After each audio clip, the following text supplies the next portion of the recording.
कही गई थी तो आप जानते होंगे पलट करके क्या बात रखी गई थी।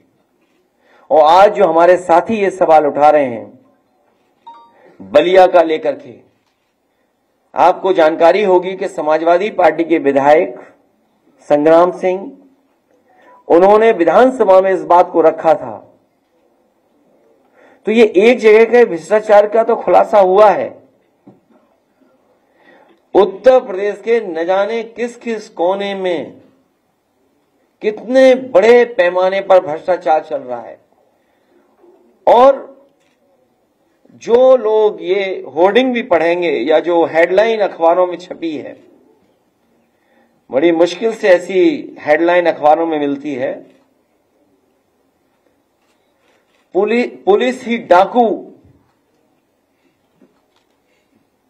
बड़ी मुश्किल से अखबारों की हेडलाइन ये मिलती है, पुलिस ही डाकू हर दिन 15 लाख वसूल रही है।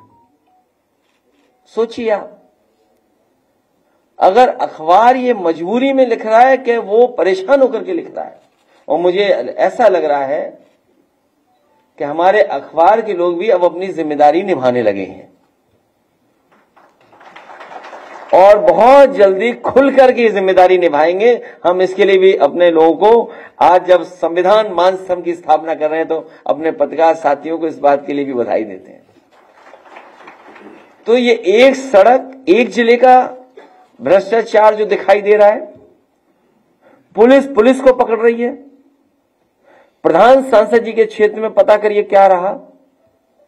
क्या ये बात नहीं निकली कि पुलिस क्या कर रही थी? वसूली।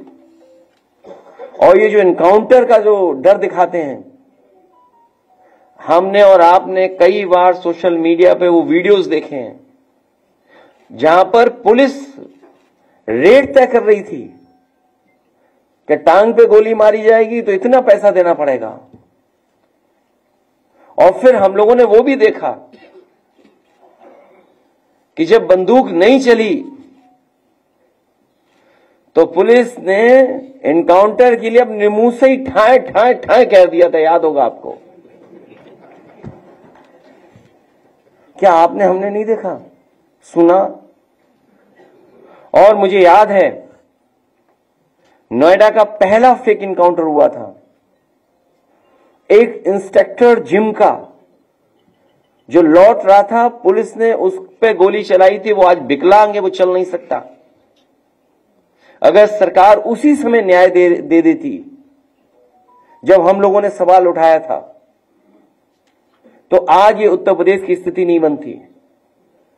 और ये एक घटना नहीं है करप्शन की, हमने आपने लाइव देखी है चीजें। और ये झांसी के हमारे जिलाध्यक्ष बैठे यहां पर,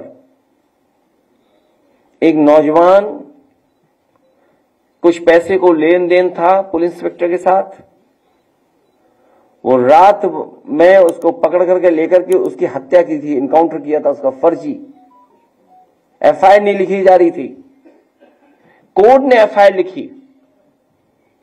और अखबारों के माध्यम से मैंने पढ़ा था, उसकी परिवार के सदस्यों ने, खासकर उसकी पत्नी ने कहा था कि अगर मुझे न्याय नहीं मिला तो मैं आत्महत्या कर लूंगी। दुख है इस बात का कि उस परिवार को ये सरकार न्याय नहीं दिला पाई, उसकी पत्नी ने आत्महत्या की। मैं कितनी कहानी बताऊं आपको। लखनऊ में भी एक हत्या हुई है, सरोजनी नगर इलाके में। कौन बचा रहा है सोचो आप। सरकार में बैठे लोग, खासम खास लोग जिनके पास पैसा है, जिनके पास संपर्क है, उस हत्या का खुलासा नहीं होने दे रहे हैं, और जो दोषी हैं उनको नहीं पकड़ने दे रहे हैं। वो लोग बीजेपी के लोग हैं शामिल। मेरे में पूरी फाइल है कि जहां बीजेपी के लोग ही कानून व्यवस्था को बिगाड़ रहे हैं।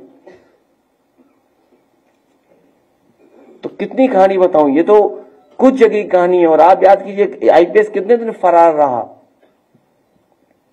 कानपुर में जो दंगा हुआ था, मैं आपके सामने कह रहा हूं, कभी न कभी जांच होगी, उसकी दोबारा जांच होगी। वहां पर पुलिस ने जिस तरीके से पैसा वसूला है लोगों पर, और खासकर मुसलमान भाइयों से पैसा लिया है, झूठे मुकदमे लगा कर, डर दिखा करके, जब सरकार की जानकारी में आया तो सरकार को अधिकारी हटाना पड़ा। उस अधिकारी ने, उस अधिकारी के साथ मिलकर के लोगों ने करोड़ों रुपए वसूला था। कितनी कहानियां बताएं आपको, भरी पड़ी हैं। और फाइल अभी मुझे लोग देके गए हैं, अगर फाइल का पढ़ दें तो न जाने कितना भ्रष्टाचार दिखाई देगा केवल एक विभाग का। और फिर ये ड्रोन वाला कोई कार्यक्रम चला रहे हैं बीजेपी वाले, ड्रोन उसी से देखेंगे, ऊपर से ही देखेंगे। बताओ, आप अस्पताल जाते हो, ड्रोन की जरूरत है आपको क्या अस्पताल में भीड़ देखने के लिए? लोहिया अस्पताल जाइए, आप सिविल हॉस्पिटल जाइए, पीजीआई आप जाइए, क्या आपको ड्रोन की जरूरत पड़ेगी भीड़ देखने के लिए? आप किसी रेलवे स्टेशन पे चले जाओ, आपको जरूरत पड़ेगी ड्रोन की भीड़ के लिए देखने के लिए? तो 10 साल रह करके इन्होंने हर व्यवस्था को खराब किया है, हर व्यवस्था, हर विभाग बर्बाद कर दिया। ये दावा करते थे कि मेडिकल कॉलेज बना रहे हैं, बताइए 13 मेडिकल कॉलेज नहीं बन पाए, जिनको एनएमसी ने मान्यता नहीं दी। कहीं मान्यता मिली है 13 मेडिकल कॉलेजों को? और जो मेडिकल कॉलेज हैं उनकी स्थिति क्या है? कहीं इलाज नहीं मिल रहा गरीब को, एक जिला अस्पताल नहीं बनाया जहां पर दवाई, इलाज, इंतजाम पूरा मिल जाए गरीब को। तो स्वास्थ्य विभाग वो दिखाई दे रहा है, और कितना भ्रष्टाचार होगा उसमें पता ही नहीं। ये तो कुछ खुल रहे हैं, और ये खुल इसलिए रहे हैं कि कुछ लोग मोहरा बन गए हैं। वो मोहरा हैं, दिल्ली के वाईफाई के वो पासवर्ड हैं।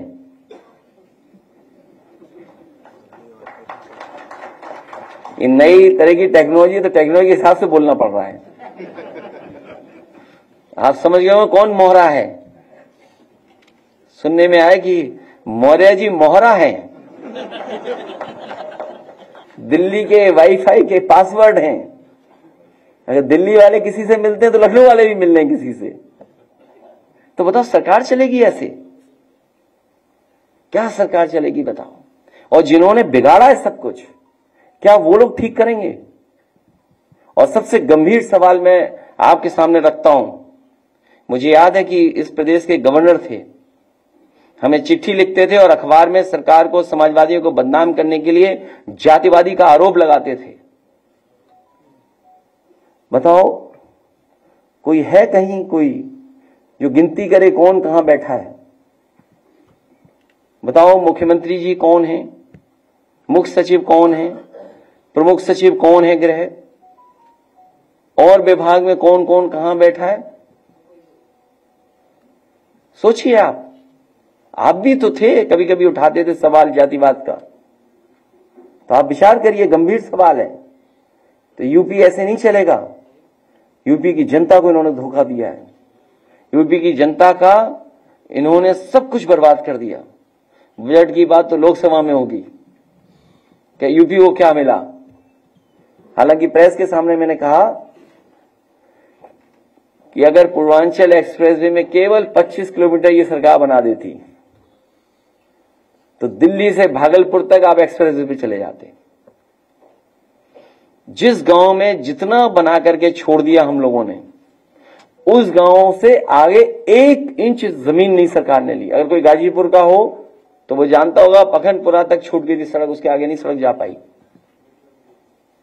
तो अगर वो सड़क बन जाती जो पैकेज दे रहे हैं बिहार को, और बिहार की बाढ़ कैसे रुकेगी बिना यूपी की बाढ़ को?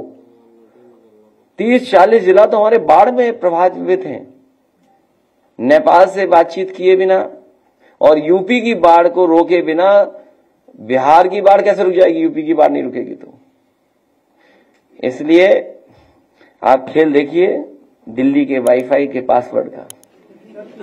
नेम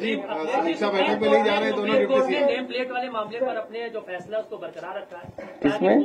सुप्रीम कोर्ट ने जो नेम प्लेट वाला मामला था सर, दुकानों पे लगाने वाला, उस पर अपना वो मैं कह चुका हूं सर, दोबारा क्या कहना। मैंने तो कहा ना कि ये लोकसभा चुनाव में आखिरी कम्युनल जो इनकी है, जो कम्युनल जो पॉलिटिक्स थी, उसका अंत अगर किसी ने किया तो समाजवादियों ने किया, पीडीए परिवार के लोगों ने किया। ये जो कम्युनल पॉलिटिक्स थी, सांप्रदायिक राजनीति भारतीय जनता पार्टी, उसको अगर किसी ने रोका है और उस राजनीति को अगर किसी ने खत्म किया है तो समाजवादी लोग और पीडीए परिवार के लोगों ने। और हम लोगों पे आरोप लगाते थे कि ये एमवाई पार्टी है, लेकिन मुझे खुशी है कि इस बार पीडीए परिवार ने दोनों एमवाई को हरा दिया। जी, मुख्यमंत्री जी की मंडलवार बैठक में दोनों डिप्टी सीएम नहीं गए। और जो देखते नहीं आप, जब दिया आखिरी में फड़फड़ाता है तो ये फड़फड़ा रहे हैं, इसीलिए होर्डिंग लगवा रहे हैं। लेकिन मैं धन्यवाद देता हूं कि सौहार्द में जयते के लिए जो सुप्रीम कोर्ट ने फैसला लिया उसके लिए बहुत धन्यवाद। और सुप्रीम कोर्ट को स्वयं संज्ञान में चीजें ले लेनी चाहिए उत्तर प्रदेश की कुछ गतिविधियों पर। अखिलेश जी दोनों डिप्टी सीएम नहीं गए। एक तो मुख्यमंत्री के कार्यक्रम में आज नहीं गए, कल उनके जो बैठक थी उसमें नहीं गए, और ये दिल्ली तक। क्यों तुम्हें समझ में नहीं आता? मैंने कहा दिल्ली के वाईफाई के ये सब पासवर्ड हैं। गैर मान्यता प्राप्त मदरसों के लिए आदेश जारी हुआ है कि उसको बंद। क्या चीज? ए रुक जाओ भाई, उधर सुन लें, दो बड़े पत्रकार हैं। किसका? मुझे लगता है ये विंटर डिस्काउंट तक चलाना पड़ेगा।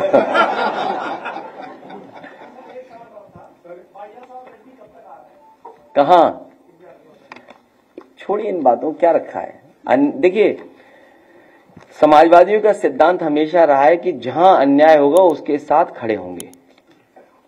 अगर उन्होंने ये बुलाया और कहा कि बड़े पैमाने पे उनके कार्यकर्ताओं की जान ली गई है और यूपी की तरह बुलडोजर वहां चल रहा है, तो इस बुलडोजर संस्कृति के खिलाफ हैं। जो कोर्ट है, हमारी संस्थाएं हैं, उन पे हमें अंततः तो भरोसा करना ही पड़ेगा। तो इस तरह की जो राजनीति है बदले की, तो इसका अंत नहीं है। मान लीजिए यहां बुलडोजर चलाए, यहां फेक इनकाउंटर्स हुए, आपने देखा लाइव हत्या हुई, सोचिए आप, लाइव क्या मर्डर हुआ, तो क्या अंत है इसका? इसीलिए मैंने आपसे कहा कि मैंने उदाहरण दिया कि अगर पहला जो फेक इनकाउंटर हुआ था, अगर सरकार उसी समय कार्रवाई करती, वो आज भी जिम इंस्पेक्टर विकलांग है, सरकार ने कोई मदद नहीं की उसकी, तो आज ये स्थितियां नहीं बनती उत्तर प्रदेश में कि पुलिस को पकड़ रही है, पुलिस को लूट रही है। सोचिए आप। और हमसे बेहतर आप जानते होंगे, हम तो जा ही नहीं पाते किसी कार्यालय या मंत्री से उठने बैठने। आप में से तो बहुत लोग उठते बैठते हैं मंत्री जी, क्या सब तरह कार्यालयों में घूमते हैं, आप जा सकते हैं। तो आपको हमसे ज्यादा भ्रष्टाचार पता है, लेकिन आप बताते नहीं हो। नहीं पता है आपको, ऐसा नहीं है कि आपको नहीं पता है, आपको सबको पता है, और आपको अपने विभाग का भी पता है। सबसे बड़ी बात यह है।